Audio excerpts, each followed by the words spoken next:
HelloBroadway.com. This week I'm going to take you into the lower reaches of the Schubert Theater and give you a tour and show you how much better Stark Sands is at giving tours. Broadway.com. I'm going to show you what is underneath our theater.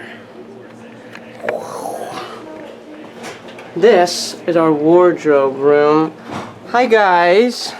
Guys, this is Broadway.com. This is B, our wardrobe dog. Guys, I'm going to take you back here. Okay. This is Douglas. Hello. We are going back. And right now, this is the ham costume. These are all our other costumes. Those are not costumes, those are coats. But what's crazy is this, technically, is the booth theater. So as we learn, oh, there's my shirt. We are drying our clothes. So as we learned yesterday, or last week, the two theaters are connected. So technically, I'm in the booth theater. And this is Sealy Keenan Bolger's underwear. This is where we wash our things. I'm going to get out of the wardrobe room and into, so this is underneath. So this is, we're underneath the stage right now. A little bit of a clock ticking. I don't really This is our ladies' dressing room. You want to say hi to Broadway.com real quick? Hello. This is all our lovely ladies. This is What's the Dill? Hello, what's the deal? This What's is the deal today? This is a big What's the deal? My beautiful mom. It's my. I don't ever get to see you in your actual hair anymore. Oh man, I should have straightened up. You look like you're bald. You look It's a good look. Gorgeous. And now I'm going to take you. And these are our wigs. Just a bunch of heads with hair on them. And this is where I get my hair cut around this chair. What are you prepping right now? This is Dill's mom. I'm working on your mother. That's my mom. It's your mom. She's almost done. God, she looks different without a real body, doesn't she? Right? I know. It's very. The block is very square. Yes. But then on live, it's like wow. It's perfection. She's But gorgeous, as you just saw. with the dark hair, right? I think she's gorgeous Either way. both ways. Obviously. But the dark hair is a different kind of Yes, look. Gives her a little bit more of straight. a Semitic look to match my hair. So this is where Kimberly Grigsby is, our musical director, or our music director. And you'll see, right now. I'm gonna go interview her. HelloBroadway.com. I have a very special guest here today. This is Kimberly Grigsby. Kimberly Grigsby is a woman near and dear to my heart. We have worked, this is our third Broadway show together. We worked on Spring Awakening together. She was our musical director, Spider-Man Turn Off the Dark, and she's also the musical director of To Kill a Mockingbird. Now Kim, what's the deal with being a musical director of a play? Can you talk to me about, first of all, can you talk to me about your role on stage? What do you do on stage? I come out on stage in a dress and a wig and a hat and shoes and socks. Yes. And I go over and I sit at the organ Mm-hmm. and I play the organ. And then when I'm not playing the organ, I turn and I watch the action, the story. And you play. also conduct Alan Tedder on the guitar. Yes, my partner, my musical partner, guitarist, Alan Tedder is on the opposite side of the stage. Yes, so I guess as a music director, I'm in charge of when we start and stop. Now you never leave the stage. You're actually on stage the longest of the entire company. Alan is actually longer than me because at the top of Act 2, I sneak off. That's true. That's true. I sneak off for, yeah. I'll say you are remarkably present on stage. How do you do that? How do you sustain that for so long? Well, it's not, I mean, I guess people are more aware of that aspect of my job right now because I am on stage and I'm very visible. But it's just like I do any other show. Spring Awakening, watch, and any show that I'm conducting, I'm That's right. This is the second show we've done where you were on stage. On stage, yeah. Playing an organ. Yeah. On wood. Correct. Well, that was my idea about having an organ on this to be with the guitar was because of my experience at Spring Awakening. It's so funny. Because I knew what the quality, what that instrument could do. So, Spring Awakening influence To Kill a Mockingbird. Yes, it did.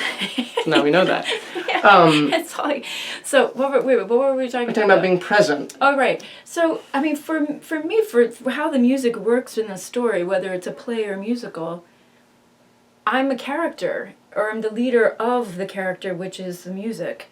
And so I need to be watching the rhythm of the story and how it can come in without being jarring, like to support in a way that is part of the fabric of the narrative. You live and breathe with it. And the music, because it's also not a musical, the music, it organically comes, and because we're not so stuck to rhythm, Right. the music comes in and out at very different times. Yes, which is fun for me. Like, Yeah. like people are like, oh, how is it? I'm like, no, it's different every night. You know what I find funny is that sometimes I don't know if there are these moments that we haven't spoken about, Right. and we shouldn't talk about them. No. But I don't know if I'm waiting for you, you're waiting for me. I think we're kind of waiting together. I don't even know, I don't even know. Yeah. And I have to teach my part to other people, and I have to. Bless her heart. But I have to explain, you're right. It's like a third sense. I don't know. It's a third sense. or sixth sense, I guess is the proper term. You're right, but it's like an antenna that you have to keep out. I don't know where third came from. I don't know, but I was with you on it. Because my sense, your sense, and then Oh the yeah, third that works. That makes sense. Well, I would just That makes third sense. So how do you feel the music? What do you feel like the role of the music is in the show? Well, particularly you and Scout and Jem have to go from present to past to present to past, back and forth, and sometimes just on a dime, and then we're back. Mm-hmm. And I think it works so beautifully, and you all do it beautifully, but I feel like the music's role helps in that transition, in that in and out fluid, both guitar and organ, and serving two different things, the sacred sound or whatever can bring up the organ, and then the secular, or just the at home sound of the guitar, and the different parts of the world. So that's how I feel. Yeah, I feel like the music really is. I remember telling everybody this, that because we did a developmental workshops of the show, and we didn't really have music until rehearsal, like the rehearsal of the actual show. And so we did the show twice without a semblance of what the music was. And I remember we did a little bit of music in May. A tiny bit. Yeah. Just to kind of experience it, but we didn't really. We didn't really experience a show cohesively with the music. And I remember when rehearsal started and people kept saying, "Oh, how's the show?" And I went, "The music," because the music for me is what helps. Because there's so many scenes, the music is the lubricant that kind of lets everything flow together. That's what I feel like too. Yeah. And I feel like, and also, I'm so exposed. Alan at least gets to sit behind his guitar and has a hat on and gets to lean against the wall. I'm like, I am out there. Amazing posture. No, but I'm like, what am I? What are people thinking? Who am I? And so.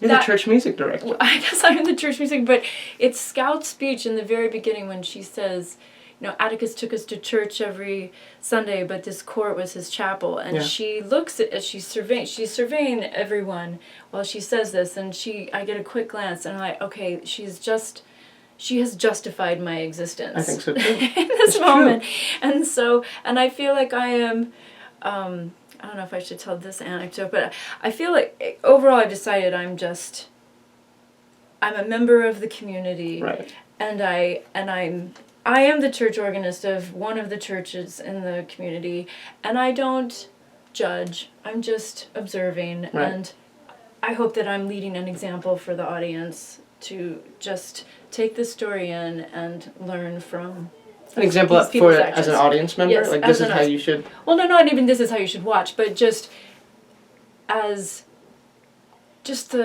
let's just listen to what this story is. That is kind of weird. It's about...